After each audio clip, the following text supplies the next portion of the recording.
Sveiki, keliauju Švedija, Lietuva ir jums šiandien parodysiu, kokio maisto nesirinkti keliaujant, tam, kad nepakenktumėte savo kūno formos. Tai matome, viršuje yra bananai, kas būtų tikrai geras pasirinkimas.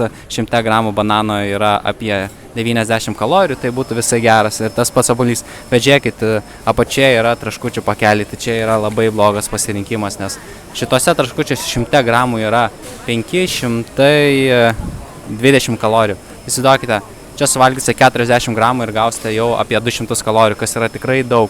Čia visokie kitokie traškučiai, tai šitų tikrai nesirinkite, rinkitės jau geriau sveikesnės daneles, bet irgi čia atrodo visai sveikas, bet irgi 500 kalorijų, tikrai labai daug.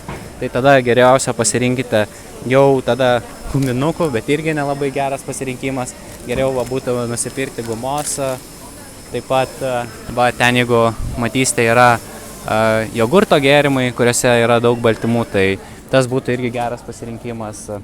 O tokių visų šokoladų nepirkite, nes išalkę tikrai netyčia persivalgysite ir tai tikrai gali pakenkti jūsų figūrai, sveikatai ir nuotaikai. Tai ačiū, kad sekate, komentuokite, ar sveikai valgote, kai keliaujate, ar nepavyksta suplanuoti savo mitybos.